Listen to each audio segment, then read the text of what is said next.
Yeah, I mean, right now, with Copilot, a lot of concerns obviously around both insider threat, considerations that you would have, but also, just the consideration that attackers now have all of this tooling, that they never had access to before. If you think about how quickly they could penetrate your network if they had a chat bot like Copilot to begin to, do a lot of reconnaissance within your environment, it could shorten the span, to breach to, escalation of privilege to lateral movement faster than we've ever seen, right? And DEF CON was a month ago. My co-founder went there, to take part and just kind of visualize what was going on.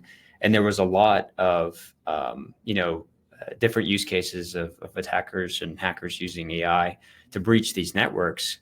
And I thought the most fascinating one was around, these companies, right? They pitched that our product is AI powered. I always think of that SpongeBob meme with the rainbow, with the AI powered above it there, just to kind of express the hype cycle, right, of what that is.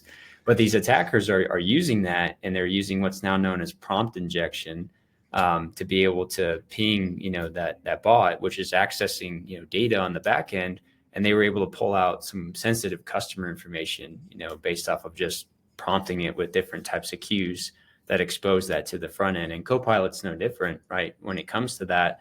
But when you talk about, these AI tools being leveraged on these unmanaged devices, and things of that nature, it's even more of a broader attack surface for somebody to come in, expose, a personal device, in that nature, and then be able to use that to harvest, all this data, on the client environment, or get access to Copilot because the user has it, and surface all this sensitive data, to move into ransom or whatever that might look like. So it's just kind of the speed of breach, is significantly reduced with that, exposure as well. And you want to understand from a data loss prevention perspective, what clients or what users are doing, from even a data exfiltration standpoint, right? Downloading things locally, and moving things into unmanaged locations.